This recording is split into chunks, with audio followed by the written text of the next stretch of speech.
From the earliest writings of man, we know that the human race has been comprised of the haves and the have-nots.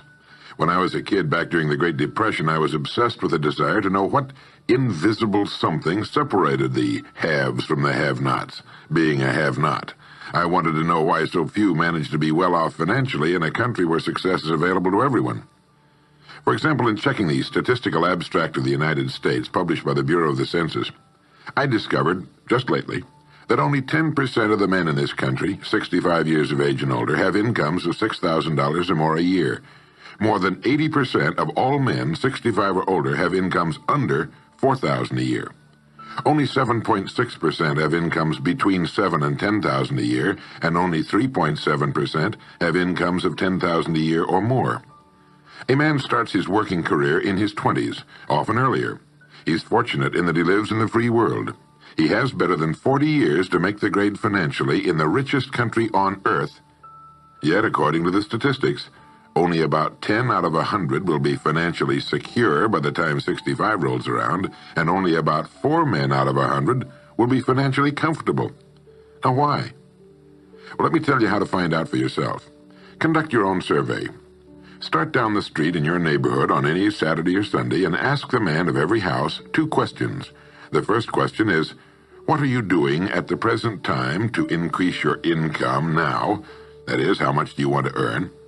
And when you've evaluated the blank stare you get in response to that question, ask question number 2, which goes, how much money are you planning to be worth at age 65? Now, when the silence becomes too unnerving, thank him and move on to the next house.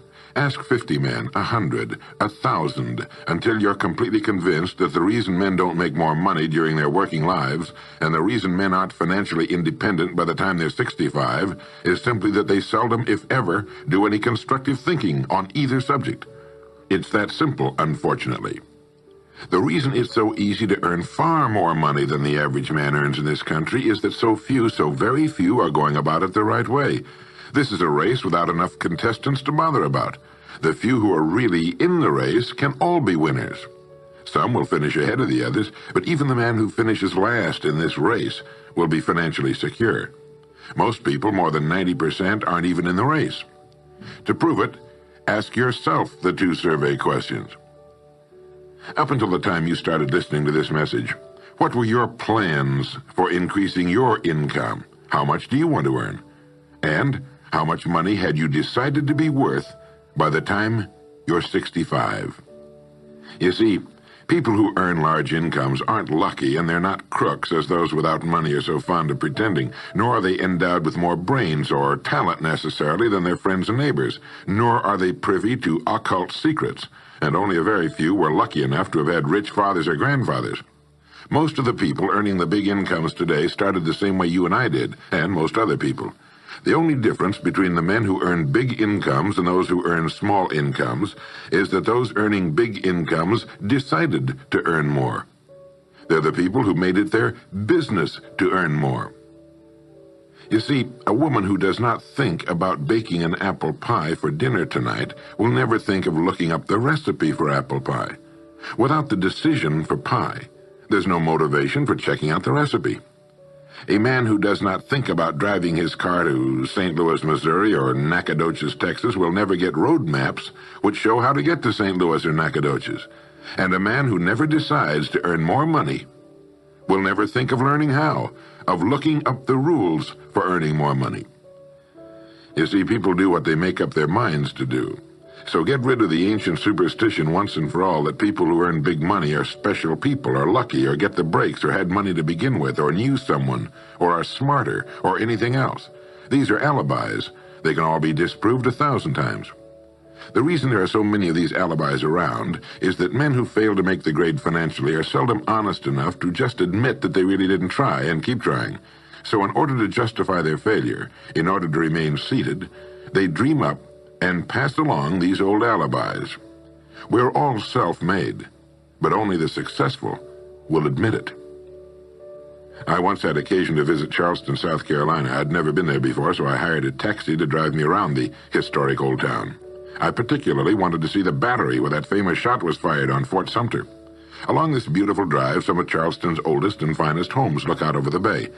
I commented to my cab driver on what lovely homes they were, and he said, yes, some of those homes have 40 rooms. And then he thought a moment and he said, and every one of them is owned by a crook.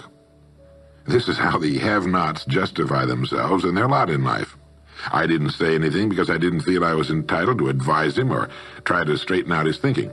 This is a free country where as long as he doesn't hurt others, everyone has the unalienable right to be just as wrong as he wants to be.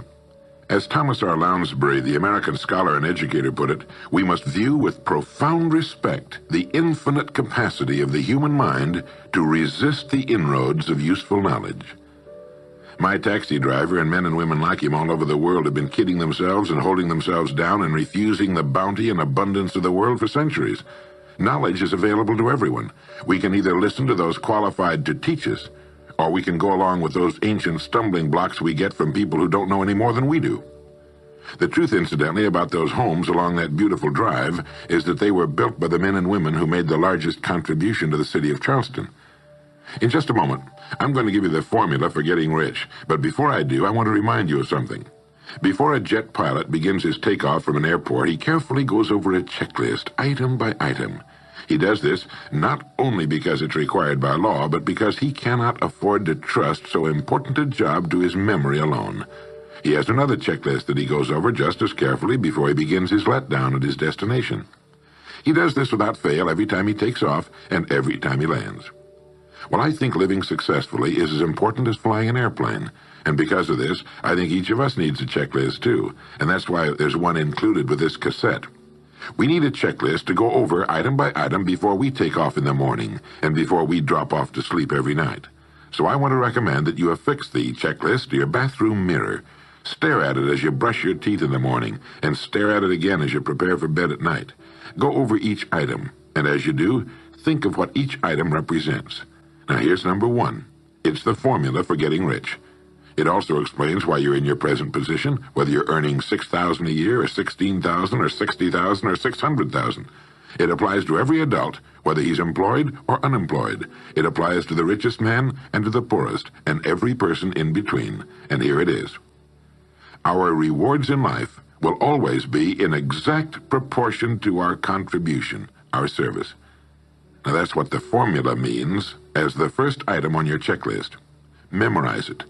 Our rewards in life will always be in exact proportion to our contribution, our service. Listen to it, think about it until you know it emotionally as well as intellectually. It might give you some slight feeling of superiority to realize that there's probably not another man within a mile of where you live who knows it. You can add it as a question on your survey if you want proof of that. If you want it in another form, here it is as it applies to a man's job. It's the same thing really, the same thing applies, but you can express it differently. The money you're paid by the company you work for will always be in direct ratio to the need for what you do, your ability to do it, and the degree of difficulty involved in replacing you. Maybe you want to write the formula down in both of its forms and think about it until it's as much a part of you as your name. The reason it isn't spelled out on your checklist is because you might not want everyone to know what you're up to. The checklist is valuable only to a person who knows what the words really indicate. All right, you've got the formula. As you think about it, its meaning will become clearer to you. With the formula, there are two rules which must be applied to properly use it. This formula, together with the two rules, is your recipe or your roadmap to earning all the money you really want. Now let's take a look at item number 2 on your checklist. And I'm serious about your putting this checklist on your mirror. You'll notice it's pressure sensitive. Item number 2, the gold mine. The Pulitzer Prize-winning playwright Archibald MacLeish in his play The Secret of Freedom wrote, "The only thing about a man that is a man is his mind. Everything else you can find in a pig or a horse." Strong words, aren't they? But as long as you live, you'll never hear a truer statement. The key to every human being's success lies in his mind, the gold mine between his ears. One idea can make you rich. A lot of good ideas can move you steadily upward in the work you do, and ideas are free. Now just think. There's nothing now being done commercially that will not be done better, much better in the years ahead. Next year's homes and most of what's in them will be better than this year's. Next year's cars will be better. Next year's manufacturing, distributing, marketing, and selling and advertising should be better. Nothing is now being done as well as it must be done in the future, and every innovation, every new improvement will be somebody's brainchild. Now, what's your specialty? How many good ideas have you come up with during the past year? If you continue on as you have in the past, where will you be and what will you be earning, say, a year from now, 5 years from now? Every day of our lives, we walk or drive by more opportunity than we could develop in a lifetime in 50 lifetimes. Back in the 20s, Sinclair Lewis wrote that you can kidnap a man, blindfold him, take him to any city in the country with a couple of notable exceptions, put him in a chair in the downtown area, take off his blindfold, and he could sit there a week and not be able to tell you what town he's in. The streets are all alike. The buildings are all alike. The businesses all look alike. This is still largely true today. The reason for this being that most businessmen in this country are playing a game called follow the follower. If a man goes into business, no matter what line it happens to be, the first thing he does is make certain that his place of business, outside and inside, looks exactly like every other place of business of that type in the country. Do you know why? It's because he's been playing copycat since he was a year old and does it without thinking about it. For the same reason kids dress alike in school. He wants to be one of the gang. He doesn't necessarily examine all the business establishments in his field and pattern his on the one outstanding example, the one that inspires him, the one that he can really believe in. He just does what everybody else in his business is doing, and by this simple process, he guarantees his own mediocrity. Whose drum are you marching to, if indeed you're marching to anyone's, and why? Remember, whatever you now do for a living will be done differently, quite differently a few years from now. Never in the history of mankind have the opportunities for all of us been so great. But the great majority of people will be the beneficiaries of progress, not those who bring it about. Which group are you going to belong to? If you want to be a contributor, not just a beneficiary, here's the first rule. It appears on your checklist as the gold mine. So, think. Think deliberately and with a purpose. Use the gold mine between your ears. Begin by thinking at a special time every day. Back during the Depression, a New York lumber dealer was growing rich while other lumber dealers were going broke. When asked how he did it, he said, "Every evening when I get home, I close myself up in a quiet room, sit in a comfortable chair, and ask myself, how will my business be conducted 10 years from now? Then I try to do it now." Instead of competing with every other lumber dealer, which is what they were doing, he was creating. He was doing the very thing man was designed to do, the very thing man does best. A company growing at the rate of 10% a year will double its size in less than 8 years. But a man can improve his effectiveness 50% or 100% a year or more. The experts tell us that every one of us has within him deep reservoirs of ability, even genius that he habitually fails to use. Well, let's begin now to reach into these deep, rich areas of pure net profit and use more of our real abilities. Let's think. Here's the best way I've found to make yourself think. Start getting up a little earlier than you're accustomed to.